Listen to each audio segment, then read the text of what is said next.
Hello दोस्तों, जैसे कि आप लोग जानते हैं हम लोग पढ़ रहे हैं यूपी बोर्ड मैथमेटिक्स क्लास 12, जिसमें हमने पहला सेकंड चैप्टर पूरी तरीके से कंप्लीट कर चुके थे, जो कि आपका प्रतिलोम त्रिकोणमिति था। और इसके दोनों प्रश्न वाली जो भी थी उन्हें भी हमने एक एक करके सभी आपको क्वेश्चन करा चुके थे। तो उन्हें देखने के लिए आप लोग हमारे ए बी क्लासेस को सब्सक्राइब कर लीजिए और हमारे प्लेलिस्ट में जाकर ए बी क्लासेस के प्लेलिस्ट में जाकर आप लोग वहाँ से देख सकते हैं दोनों क्लासें, ताकि आपको अच्छे समझ में आ जाए। और आज से हम लोग स्टार्ट करेंगे नया चैप्टर जो कि आपका मैट्रिक्स का है। तो सबसे पहले देखते हैं मैट्रिक्स होता क्या है, और उसके बाद मैट्रिक्स में कौन कौन से टॉपिक दिए हुए हैं, उन्हें कैसे हम लोग इसके जो क्वेश्चन होते हैं कैसे सॉल्व करेंगे, स्टेप बाय स्टेप समझेंगे। तो कोई भी चैप्टर पढ़ने से पहले देखते हैं उस चैप्टर का नाम जो होता है उसके बारे में समझते हैं, और उस मैट्रिक्स जो जैसे कि इस चैप्टर का नाम है मैट्रिक्स, तो मैट्रिक्स होता क्या है और मैट्रिक्स को कैसे लिखते हैं, सबसे पहले ये सब जानना जरूरी आवश्यक होता है। जैसे कि मैट्रिक्स हम लोग बोल सकते हैं संख्याओं या जो आपके नंबर होते हैं उनको एक आयताकार बॉक्स में लिख देते हैं, तो वो हमारे पास मैट्रिक्स होता है। जैसे कि आइए आइए डिफिनेशन के हिसाब से हम लोग समझते हैं। जैसे हम लोग स्टार्ट कर रहे हैं चैप्टर नंबर 3, जिसका नाम है आव्यू, जिसे इंग्लिश में बोलते हैं मैट्रिक्स। और इसकी परिभाषा देखते हैं।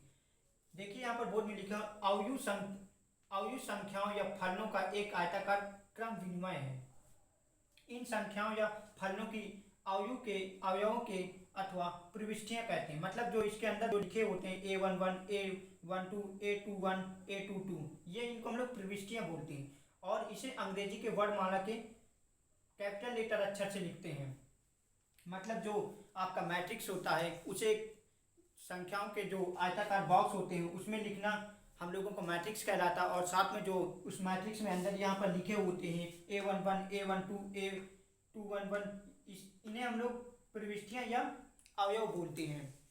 और जो मैट्रिक्स को हम लोग लिखते हैं उसे हम कैपिटल लेटर के बड़े, मतलब जो इस अंग्रेजी के अक्षर होते हैं उनके कैपिटल लेटर से लिखते हैं। जैसे कि एग्जाम्पल हमारे पास है ए बराबर दिया हुआ है A11, A12 और A21 और A22।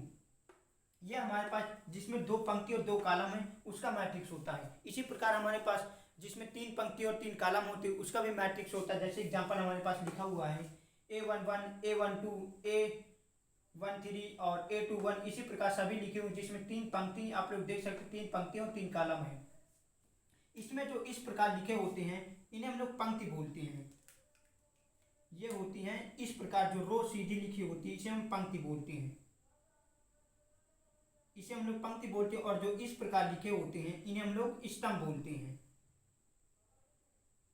तो आप लोग इसे भी नोट कर लेना। इसमें भी ये वाली जो रो मतलब होगी लाइन, इसे हम लोग पंक्ति बोलते हैं, ये भी पंक्ति होगी और ये भी पंक्ति होगी। इसी प्रकार जो इस प्रकार लिखे होते हैं इन्हें हम लोग स्तंभ बोलते हैं।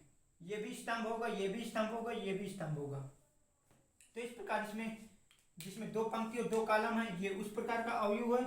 और ये जो मैट्रिक्स है इसमें 3 पंक्ति और 3 कॉलम है, ये 3 पंक्ति और 3 कॉलम वाला मैट्रिक्स है। तो आप लोगों को समझ में आ गया होगा मैट्रिक्स क्या होता है। और उसके आगे मैट्रिक्स में और जो डिटेल होती है उन्हें भी हम लोग देखते हैं। जैसे सबसे पहले हमारे पास नोट पॉइंट में लिखे हो अवयव की कोटि क्या होती है। जो मैट्रिक्स होता है उसमें सबसे पहले पहला क्वेश्चन पूछा जाता है अवयव की कोटि क्या होती है। जो मैट्रिक्स की कोटि होती है वो पंक्तियों की संख्या और आपके स्तंभों की संख्या के बराबर होती है। तो आप लोग देख सकते हैं यहाँ पर नोट पॉइंट पे हमने लिख दिया है m पंक्ति तथा n स्तंभों वाले किसी अवयव, ये अवयव लिखा हुआ है,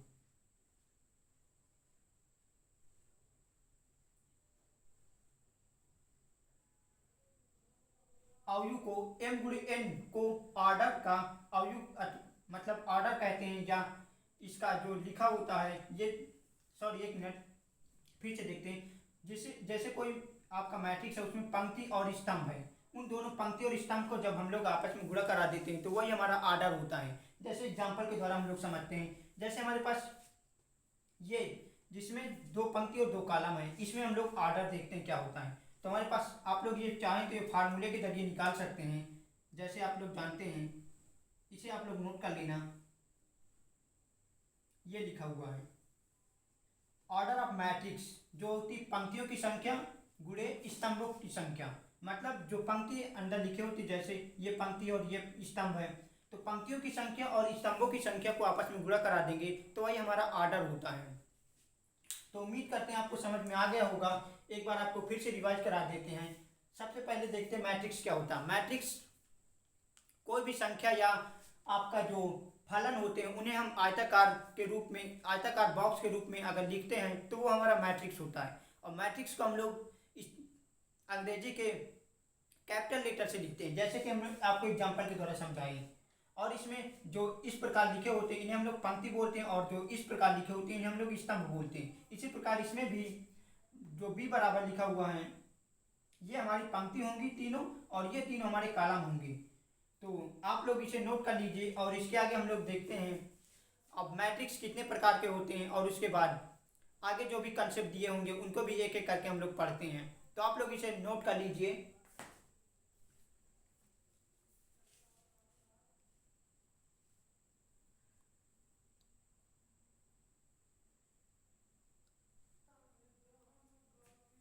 आइए दोस्तों, इसके आगे हम लोग देखते हैं मैट्रिक्स के प्रकार। मैट्रिक्स कितने प्रकार के होते हैं।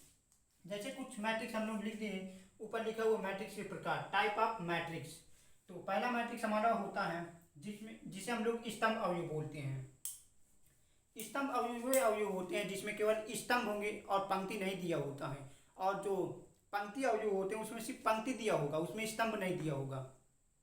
और उसके बाद तीसरे नंबर पर हमारे पास लिखा हुआ स्क्वायर मैट्रिक्स। स्क्वायर मैट्रिक्स वे मैट्रिक्स होते हैं जिसमें पंक्ति और जो स्तंभ होते हैं उनकी संख्या बराबर होती है। तो आइए इन्हें लिखते हैं। जो आपका स्तंभ अवयव होता है वो इस प्रकार होता है, जैसे एग्जांपल हम लोग लिख सकते हैं। जो स्तंभ अवयव आपका होगा जिसे हम लोग लिखेंगे ए बराबर, इसमें केवल स्तंभ होगा इस प्रकार, जैसे A11 हो गया, A21 हो गया और A31 हो गया। तो इस प्रकार ये हमारा स्तंभ अवयव कहलाता है। और जिसमें केवल पंक्ति दी होती है वो इसमें आप लोग देख सकते हैं पंक्ति नहीं दी हुई, पंक्ति क्योंकि इस प्रकार लिखी होती है, पंक्ति नहीं दी हुई, तो ये हमारे स्तंभ अवयव हो जाएगा। तो आप लोग डिफिनेशन में लिख सकते हैं जिस अवयव में केवल स्तंभ दिए होते हैं वो आपका स्तंभ अवयव कहलाता है। और इसी प्रकार आप देखते हैं, आप लोग देख सकते हैं पंक्ति अवयव। पंक्ति अवयव को हम लोग जैसे इसमें एग्जांपल लिखेंगे, पंक्ति अवयव को भी हम लोग लिखेंगे ए बराबर, इसमें केवल पंक्ति दी होंगी इस प्रकार, A11, A12 और A13। इस प्रकार के जो अवयव होंगे ये पंक्ति अवयव कहलाते हैं। इसमें भी आप लोग लिख सकते हैं वे पंक्ति वे मैट्रिक्स जिसमें केवल पंक्ति दी होती है वो पंक्ति अवयव रो मैट्रिक्स कहलाता है। और इसी प्रकार तीसरा मैट्रिक्स हमारे पास है जो स्क्वायर मैट्रिक्स। स्क्वायर मैट्रिक्स वे मैट्रिक्स होते हैं जिसमें पंक्ति और आपके स्तंभ की संख्या बराबर होती है, यानी कि जैसे 2 पंक्ति होंगी तो 2 स्तंभ होंगे, 3 पंक्ति होंगी तो 3 स्तंभ होंगे। इस प्रकार के अवयव हमारे स्क्वायर मैट्रिक्स कहलाते हैं। तो इसका भी एग्जाम्पल आप लोग यहाँ पर लिख लीजिए, यहीं पर आप लोग लिख लीजिए। जो स्तंभ अवयव होगा आपका इस प्रकार होगा, मतलब सॉरी वर्ग अवयव A11, A21, सॉरी यहाँ पर होगा A12 और A21 और यहाँ पर होगा A22। तो आप लोग इसमें देख सकते हैं 2 पंक्ति और 2 कॉलम है, इसलिए ये स्क्वायर मैट्रिक्स है। स्क्वायर मैट्रिक्स वे मैट्रिक्स होता है जिसमें पंक्ति और स्तंभों की संख्या बराबर होती है। तो इसमें आप लोग देख सकते हैं पंक्ति भी दो हैं और स्तंभ भी दो हैं, इसलिए स्क्वायर मैट्रिक्स होता है। तो ये 3 प्रकार के अवयव आप लोग नोट कर लीजिए। इसके आगे और 2-3 प्रकार के अवयव होते हैं, उनको भी आपको समझाते हैं, तो आप लोग इन्हें नोट कर लीजिए।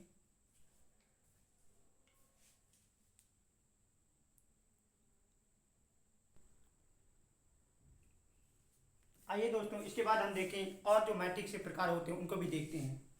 जैसे हमारे पास 4 नंबर पर लिखा हुआ है विकर्ण अवयव। विकर्ण अवयव वे अवयव होते हैं जिसमें जो विकर्ण दिए होते हैं, जैसे ये केवल ये दिए होते हैं विकर्ण, और बाकी जो अवयव होते हैं शून्य होते हैं। जैसे कि एग्जाम्पल नंबर 1 लिखा हुआ है जिसमें 2 पंक्ति और 2 कॉलम है। तो इसमें ये जो विकर्ण होता है इसे हम लोग विकर्ण बोलते हैं, जो इस प्रकार लिखा होता है। तो ये विकल्प के नंबर दिए होंगे और बाकी सब शून्य होंगे। जैसे कि 2 × 2 का है, इसी प्रकार जब 3 × 3 का लिखेंगे हम लोग, जैसे कि 3 × 3 का होगा, उसमें भी 2, 4, 5 और इधर 0 0 इधर होगा, इधर भी 0 होगा, 0 0 0। ये हमारे पास इस प्रकार लिखा होगा। देखिए इसमें विकल्प दिया हुआ है और बाकी सब 0 है, तो ये हमारा विकर्ण अवयव कहलाता है। तो आप लोग डिफिनेशन लिख सकते हैं, क्योंकि डिफिनेशन आपके एग्जाम में नहीं पूछा जाता। आपकी नॉलेज के लिए हम लोग बता रहे हैं कि अवयव को मैट्रिक्स के कितने प्रकार होते हैं और उन्हें हम कैसे स्टेप बाय स्टेप समझते हैं, ये भी आपको समझना जरूरी है, ताकि आगे क्वेश्चन जब हम लोग करेंगे वहाँ पर कुछ यूज होगा इनका। तो सबसे पहले आपको मैट्रिक्स के प्रकार बता रहे हैं इसीलिए। और इसके बाद 5वां मैट्रिक्स हमारे पास होता है अदिश अवयव, जिसे हम लोग बोलते हैं, सॉरी यहाँ पर ये मिस्टेक हो गया था, अदिश अवयव, जिसे स्केलर मैट्रिक्स कहते हैं। स्केलर मैट्रिक्स में जो विकर्ण होता है उसमें इमेजिनरी नंबर दिए होते हैं, जैसे माइनस का हो गया, और जैसे कि एग्जांपल के द्वारा आप समझ सकते हैं, जैसे -1 और -1 दिया हुआ है और इसमें भी इमेजिनरी नंबर दिए हुए हैं, और बाकी जो मैट्रिक्स और जो इसके अंदर एलिमेंट दिए होते हैं जिन्हें हम लोग अवयव बोलते हैं, वो सभी 0 होंगे। जैसे इसमें विकर्ण है, इसमें इमेजिनरी नंबर दिया हुआ है और बाकी सभी जो अवयव होंगे वो 0 होंगे। जैसे कि इन सभी में 0 हो, केवल विकर्ण में जो इमेजिनरी नंबर दिया होगा, तो ये हमारा अदिश अवयव होगा। उसके बाद तत्समक अवयव क्या होता है? तत्समक अवयव वे अवयव होते हैं जिसमें जो विकर्ण होता है उसमें केवल 1 1 लिखा होगा और बाकी जितने भी जो आपके दिए होंगे अवयव वो सभी 0 होंगे। जैसे कि एग्जांपल आप लोग देख सकते हैं, तत्समक अवयव जिसे इंग्लिश में बोलते हैं आइडेंटिटी मैट्रिक्स। एग्जांपल जैसे हमारे पास है जिसमें 2 पंक्ति और 2 कॉलम है, तो आप लोग इसमें देख सकते हैं ये केवल जो विकर्ण है इसमें 1 1 है और बाकी जितने भी अवयव लिखे वो 0 है। इसी प्रकार 3 × 3 के लिए जो होगा, ये तीनों जो लिखे होंगे ये सब 1 1 1 होंगे और बाकी जितने भी यहाँ पर इधर उधर लिखे होंगे ये सभी 0 होंगे। तो ये हमारा तत्समक अवयव कहलाता है। और इसी प्रकार 7 नंबर पर जो मैट्रिक्स लिखा हुआ है शून्य अवयव लिखा हुआ है, जो आइए देखते हैं शून्य अवयव क्या होता है। शून्य अवयव वे अवयव होते हैं जिसमें सभी एलिमेंट 0 होते हैं। जैसे कि एग्जांपल हमारे पास लिखा हुआ है, ये एक मैट्रिक्स है जिसमें 2 पंक्ति और 2 कॉलम है, इसके सभी अवयव 0 हैं। इसी प्रकार 3 के लिए होगा, जो उसमें भी 3 के लिए दिए होगा 0 0 0 0 0 0 0 0 0। ये सभी जो मैट्रिक्स होंगे, सॉरी जो एलिमेंट होंगे सभी 0 होंगे। तो ये हमारा शून्य अवयव कहलाता है। तो आप लोग समझ चुके होंगे मैट्रिक्स का क्या होता है और मैट्रिक्स की कोटि क्या होते हैं। उसके बाद मैट्रिक्स के प्रकार कितने होते हैं, जो 7 प्रकार के आपके सिलेबस में दिए हुए हैं, जिन्हें हम एक एक करके समझा चुके हैं। तो आप लोगों को उम्मीद करते हैं समझ में आ गया होगा, तो आप लोग इन्हें नोट कर लीजिए। इसके आगे हम लोग आगे कॉन्सेप्ट में चलते हैं, जो आपके दिए होंगे अवयव के बारे में उसे भी हम लोग पढ़ते हैं। तो आप लोग इसे नोट कर लीजिए।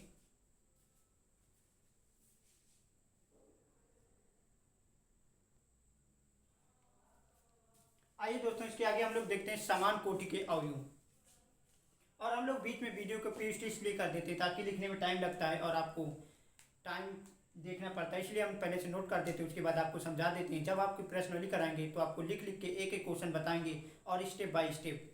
तो आप लोग देख सकते हैं यहाँ पर लिखा हुआ है, एक पहला कॉन्सेप्ट है जो आपका, मतलब पहला प्रकार का जो इसमें क्वेश्चन पूछे जाते हैं वो इस प्रकार के पूछे जाते हैं। मैट्रिक्स की इक्वालिटी, मतलब 2 मैट्रिक्स समान कब होंगे? 2 मैट्रिक्स समान तब होते हैं जब उसकी पंक्ति और स्तंभों की संख्या बराबर होती है। जैसे उसमें 2 पंक्ति होंगी, 2 कॉलम होंगी, और जैसे कोई मैट्रिक्स 2 मैट्रिक्स हैं, जैसे ए और 2, ए हो गया और दूसरा बी हो गया, 2 मैट्रिक्स हैं। और इन दोनों मैट्रिक्स में हम लोग देखेंगे दोनों की पंक्ति और जो स्तंभ होते हैं उनकी संख्या बराबर होनी चाहिए। यदि उनकी संख्या बराबर नहीं है तो मैट्रिक्स समान अवयव नहीं कहलाएगा। तो जैसे हमारे पास पहली कंडीशन भी लिखी हुई, इसकी समान कोटियां होनी चाहिए। जैसे एग्जाम्पल द्वारा हम समझते हैं, जैसे हमारे पास पहला एग्जाम्पल है,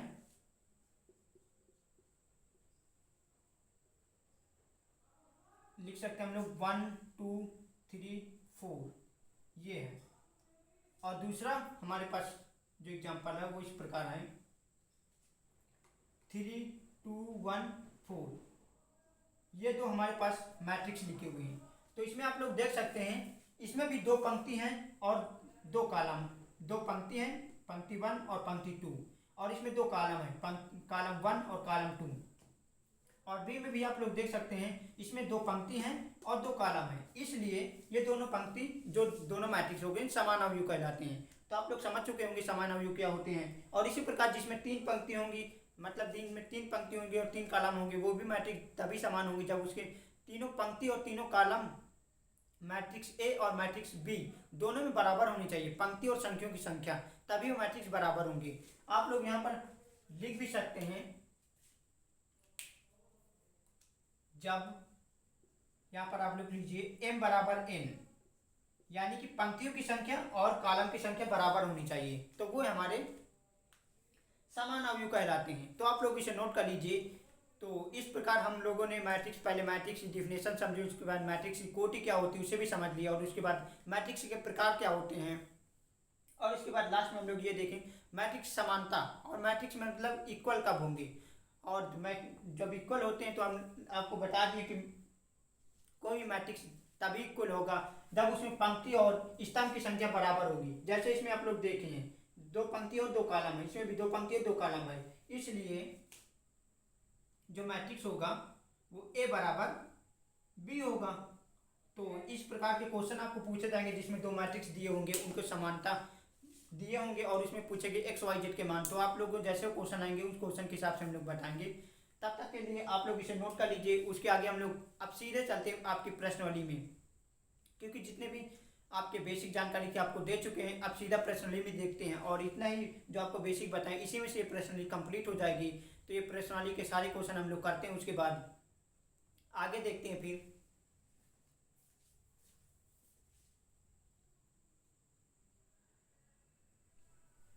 आइए दोस्तों हम लोग स्टार्ट करते हैं, प्रश्नावली में सीधा चलते हैं, क्योंकि सारे कंसेप्ट आपको कंप्लीट हो चुके थे जो भी बेसिक जानकारी थी।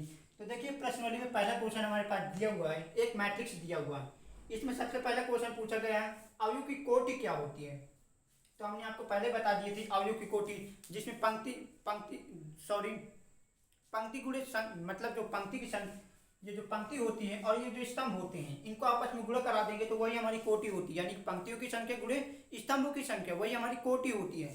तो इसमें हम लोग जब कोटि निकालेंगे, तो कोटि जैसे हम लोग पहले क्वेश्चन हल करेंगे, कोटि निकालेंगे अवयव की कोटि, तो लिखेंगे अवयव की कोटि।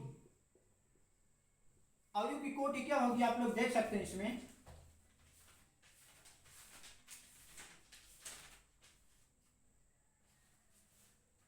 आप लोग इसमें देख सकते हैं तीन पंक्ति हैं। सबसे पहले हम लोग क्या लिखते हैं, पंक्तियों की संख्या, उसके बाद स्तंभों की संख्या। तो आप लोग देख सकते हैं इसमें तीन पंक्ति, 1 2 3, तो तीन पंक्ति हमारे पास और चार कॉलम है, 1 2 3 4।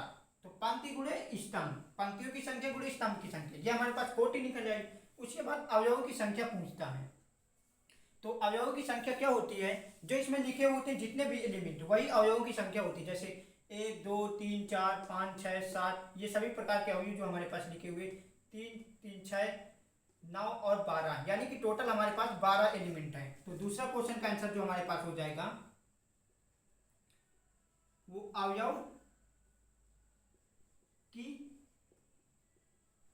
संख्या, जो हमारे पास टोटल 12 है। तो इस प्रकार हमारे पास जो अवयव की संख्या निकल के आएगी वो 12 होगी। तो आप लोग इसे, और इसके बाद तीसरे नंबर पर जो आपका क्वेश्चन पूछा गया है, जिसमें पूछा है A13 A21, इसे हम लोग आपको थोड़ा सा छूट गया था तो आप लोग नोट कर लीजिए, ये नोट पॉइंट डालकर। जो 2 गुणे 2 के लिए जो मैट्रिक्स होता है वो इस प्रकार होता है। आप लोग जो डोनेट करते हैं A11 A12 और A21 और A22, ये 2 गुणे 2 के लिए होता है। इसी प्रकार 3 गुणे 3 के लिए होता है, जिसमें 3 पंक्ति और 3 कॉलम होंगे। उसे भी आप लोग नोट कर लीजिए, A11 A12 और A13 A21 A22 A23, इसी प्रकार A31 A31 A32 और A33, ये होते हैं जिसमें इसमें 2 पंक्ति और 2 कॉलम के लिए, और ये 3 पंक्ति 3 कॉलम के लिए। तो आप लोग देख सकते हैं इसमें हमें पूछा है A11, तो A11 कहाँ है हमारे पास, ये मतलब ये होगा। इस प्रकार हम लोग इसे कंपेयर करेंगे तो A11 हमारा जो निकल के आएगा, यहाँ पर आप लोग क्वेश्चन नंबर 3 को हल कर लीजिए। A11 हमारा कितना होगा, जैसे कि इसमें है A11 पूछ रहा, तो इसके स्थान पर A11 ये हमारे पास 11, 12 और 13, तो A11 हमारा कितना हो जाएगा,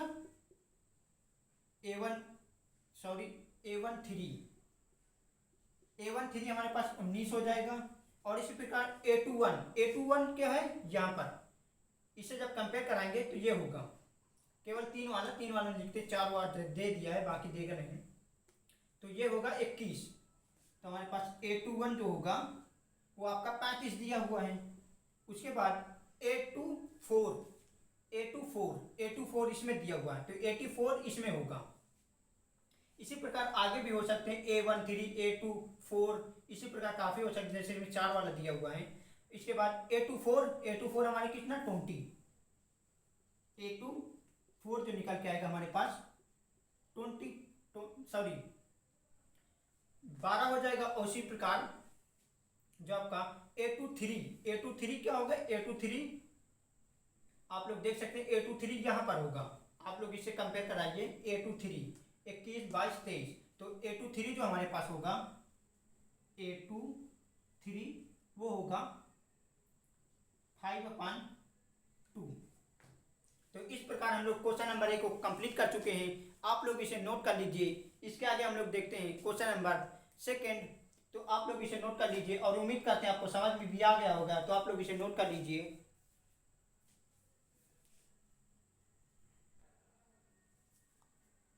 आइए दोस्तों, इसके बाद हम लोग देखते हैं क्वेश्चन नंबर 2। क्वेश्चन नंबर 2 में दिया हुआ है, यदि किसी अवयव में 24 अवयव हैं तो उसकी संभव कोटियां क्या होगी। मतलब आपका अवयव दे देगा और इसमें पूछेगा संभव कोटियां क्या होती हैं, और इसी प्रकार आगे भी दिया हुआ जिसमें 13 अवयव हो उसमें कोटियां क्या होंगी। तो आप लोगों को कोटियां निकालने के लिए आप लोग क्या करते हैं, इन्हीं के गुणनखंड करते हैं। मतलब 24 कितनी प्रकार से हम लोग गुणा करने से आएगा, तो जो इसकी संभव कोटियां होंगी इस प्रकार निकालेंगी। यहाँ पर आप लोग हल निकाल लीजिए, हल लिख लेना। संभव कोटियां इस प्रकार होगी, जैसे कि आप लोग पहले लिख सकते हैं 24 गुणे 1, फिर 24 गुणे 2, और इसके बाद आप लोग लिख सकते हैं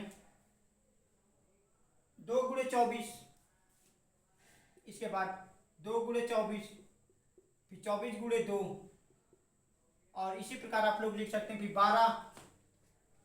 12 के साथ आप लोग लिख सकते हैं, या 3 गुणे 4 भी लिख सकते हैं, 3 गुणे 8 लिख सकते हैं। उसके बाद 8 गुणे 3 लिख सकते हैं, और इसको हम लोग किस प्रकार लिख सकते हैं, और आप लोग, और इसके बाद 6 गुणे 4 भी लिख सकते हैं, 6 गुणे 4, और उसके बाद ये, और उसके बाद और इसको कितने प्रकार के लिख सकते हैं आप लोग, जैसे कि 6 हो गया, 4 हो गया, और उसके बाद हम लोग देख सकते हैं 8 हो गया, और 12 गुणे 2 भी लिख सकते हैं हम लोग। इसका गुणा आपस में करेंगे तो हमारे पास 12 होगा, और उसके बाद 12 गुणे 2, तो आप लोग इन्हें टोटल कर लीजिए कितने हो गए हमारे पास। आप लोग देख सकते हैं 1, 2, 3, 4, 5, 6, 7, 8, 9, 10, तो हमारे पास 10 टोटल कोटियां जो होंगी 10 होंगी। तो इस प्रकार हम लोग जो अवयव दिए होते हैं उनको हम लोग इस प्रकार गुणनखंड करते हैं। जैसे 1 का गुणा 24 में करेंगे 24 आएगा, 24 गुणा 1 में करेंगे, तो इस प्रकार हम लोग सभी कोटियों को एक एक करके लिख लेते हैं, जैसे कि आपको एग्जाम्पल के द्वारा हम लोग समझाए। तो इसी प्रकार क्वेश्चन नंबर जैसे 13, इसमें 13 कोटियां, तो 13 वाला हम लोग किस प्रकार लिखेंगे, जैसे हम लोग पहले लिखेंगे 1 गुणे 13, उसके बाद लिखेंगे 13 गुणे 1, तो इसमें आप लोग देख सकते हैं केवल 2 ही बनेंगे, तो हम लोग इसमें केवल 2 ही कोटियां होंगी। तो आप लोगों को समझ में आ गया होगा इनकी कोटियां कैसे ज्ञात करते हैं। इसी प्रकार क्वेश्चन नंबर 3 भी है जो आपका एनसीईआरटी से हम लोग पढ़ाते हैं, तो आप लोग वहाँ से कर लेना, क्योंकि वीडियो काफ़ी मतलब क्लास काफ़ी लंबी हो जाएगी, तो आप लोग सेम क्वेश्चन आप लोग कर लेना। इसके आगे हम लोग आगे क्वेश्चन देखते हैं, आप लोग इसे नोट कर लीजिए। आइए दोस्तों, उसके बाद हम लोग देखते हैं क्वेश्चन नंबर 4। क्वेश्चन नंबर 4 हमारे पास लिखा हुआ आप लोग देख सकते हैं, जिसमें 2 गुणे 2 का एक अवयव दिया हुआ है, और उसमें पूछा AIJ और उसके बाद ये मान दिए हुए ए आई जे के मान रख के हम लोगों को मान निकालना है। तो आप लोग यहाँ देख जिसमें 2 पंक्ति और 2 कॉलम वो हमारा अवयव है। जैसे मान लेंगे कोई भी अवयव इसमें 2 गुणित 2 वाला हमारा अवयव क्या होगा, A11 होगा, A12 होगा, A21 होगा, A22 होगा, ये अवयव है। तो हमारे पास पहले निकालना है A11 निकालेंगे। तो A11 जब निकालेंगे तो हम लोग A11 निकालने के लिए क्या करेंगे, जैसे A11 निकालेंगे तो हमारे पास जो I है, I के स्थान पर पहले ये वाला हमारा होता है पंक्ति, पंक्ति मतलब ये I होता है और इसके आगे जो लिखा होता है ये J होता है। ये हमारा I होगा और ये हमारा J होता है जो सभी के लिए होगा। तो I भी हमारे पास कितना है, जब इसमें मान रखेंगे I का, I भी 1 है और J भी 1 है, उसके बाद स्क्वायर है और नीचे 2 है और इसे हम लोग आगे सॉल्व करेंगे तो 2 दूनी 4 और नीचे हमारे पास 2 है, 2 से 2 कट जाएगा और हमारे पास 2 आ जाएगा। इस प्रकार हम लोग इसको भी मान रखेंगे, इसी प्रकार रखेंगे, पहले A के स्थान पर I के स्थान पर 1 रखेंगे, फिर J रखेंगे, इसी प्रकार पहले I के स्थान पर फिर 2 रखेंगे, फिर J का मान 1 रखेंगे, इसी प्रकार फिर I का मान भी J है और J का मान भी D है। इसी प्रकार हम लोग चारों को निकाल लेंगे। इसी प्रकार इन क्वेश्चन में भी हम लोग चारों को मान इसी प्रकार निकालेंगे, A11, A12, A33, मतलब इसमें मान रखेंगे I J के और मान निकालेंगे। तो इसी प्रकार सभी क्वेश्चन करने हैं। तो उम्मीद करते हैं क्वेश्चन इजी होंगे। जैसे एक पूरा ही सॉल्व करा देते हैं। जैसे A12 निकालेंगे जब हम लोग तो क्या करेंगे, I का मान हमारे पास 1 है और J का मान हमारे पास 2 है, इसका स्क्वायर अपॉन 2 और इसे हम लोग आगे सॉल्व कर देंगे। 3 और 3 का 9 हो जाएगा, 9/2। और इसी प्रकार A21 निकालेंगे, जब A21 निकालेंगे तो इसमें मान रखेंगे जब हम लोग, तो I का मान हमारे पास कितना है, I का मान आप लोग देख सकते हैं 2 है और प्लस J का मान हमारे पास कितना 1 है, उसके बाद स्क्वायर लगा हुआ है तो स्क्वायर लगा देंगे और नीचे और इसके बाद इसे हल कर देंगे तो 9/2 हो जाएगा। इसी प्रकार A22 जब निकालेंगे, A22 निकालेंगे तो हमारे पास आप लोग देख सकते हैं I का मान भी J है, I का मान 2 है, सॉरी I का मान भी 2 है और J का मान भी 2 है। तो हम लोग इसे जब आगे सॉल्व करेंगे तो 4 4 दूनी 8, 8/2, 2 का भाग जब दे देंगे तो हमारे पास 4 आएगा। इस प्रकार हम लोग सभी का मान A11, A12, A21, A22 का मान सभी निकाल लेंगे। इसी प्रकार इनमें भी मान रखना है। इसी प्रकार हम लोग तीनों क्वेश्चन कर लेंगे। तो आप लोगों को समझ में आ गया होगा तो आप लोग इसे नोट कर लीजिए। इसके आगे हम लोग अगले क्वेश्चन नंबर पर चलते हैं। और इसी प्रकार का क्वेश्चन नंबर 5 भी आपके दिए हुए जो हम लोग NCERT बुक से पढ़ रहे हैं, तो क्वेश्चन नंबर 5 आप लोग कर लेना बुक से। अगर आपको क्वेश्चन नंबर 5 करने में कोई भी प्रॉब्लम होगी तो आप लोग कमेंट करके जरूर बताइएगा। इसके आगे हम लोग देखते हैं क्वेश्चन नंबर 6, तो आप लोग इसे नोट कर लीजिए।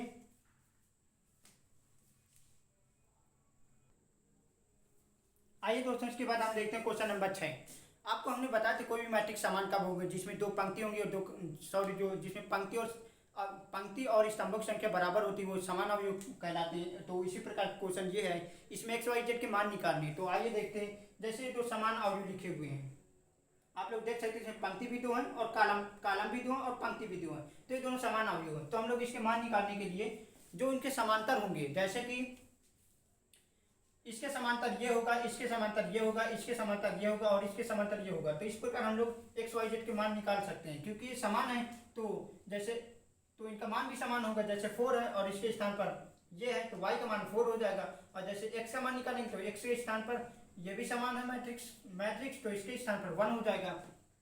तो हमारे पास जो एक्स वाई के मान निकाल के आएंगे वो x के बराबर हमारे पास निकल के आएगा 1। और इसके साथ हम जब तुलना कर देंगे, यहाँ पर आप लोग लिख सकते हैं तुलना करने पर और जब हम लोग इसका आपस में तुलना कर देंगे तो y का मान हमारे पास जो निकल के आएगा वो 4 आ जाएगा। तो इस प्रकार ये तीनों क्वेश्चन आप लोग उम्मीद करते हैं कर सकते हैं, काफ़ी इजी है। और इसमें क्वेश्चन में थोड़ा सा मिस्टेक हो गया, आपको नोट कर देते हैं हम। यहाँ पर जो आपका अगला दिया हुआ है वो आपका दिया हुआ है 6 2 और नीचे आपका दिया हुआ है 5 और 8। इसमें भी आप लोग तुलना कराकर आराम से सॉल्व कर सकते हैं। और इसमें भी आप लोग देख सकते हैं हम लोगों को केवल तुलना कराना, उसके बाद आप लोग भिन्न जो आपके सिंपल वाले एक्स वाई जेड के मान निकालने की जो विधि होती है उसके द्वारा आप लोग इस एक्स वाई जेड के मान निकाल सकते हैं। तो उम्मीद करते हैं ये क्वेश्चन आप लोग कर लेंगे। तो एक क्वेश्चन आपको हमने बता दिया और बाकी जो क्वेश्चन नंबर 2 क्वेश्चन दिए हुए हैं आपको HW के लिए रहेंगे। तो उम्मीद करते हैं आप लोग इन दोनों क्वेश्चन को कर लेना HW में। अगर आपको इन दोनों क्वेश्चन करने में कोई प्रॉब्लम होती है तो आप लोग कमेंट करके जरूर बताइएगा। तब तक के लिए आप लोग ये नोट कर लीजिए और उसके आगे हम लोग अगले क्वेश्चन पर चलते हैं।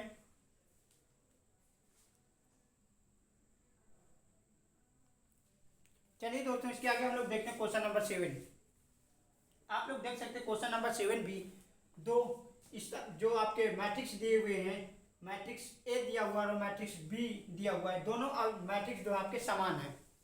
तो इसमें आपको पूछा गया है ABCD के मान निकालना है। तो दोनों मैट्रिक्स आपके समान दिए हुए, तो आप लोग इनका आपस में तुलना करके जो समीकरण बनेंगे उनको आप लोग हल करके आराम से ABCD के मान निकाल सकते हैं। जैसे कि क्वेश्चन एक हमने पिछला क्वेश्चन बताया, तो उसी प्रकार आप लोग इन्हें कर सकते हैं। तो ये काफ़ी क्वेश्चन ईजी है, तो आप लोग इन्हें कर सकते हैं।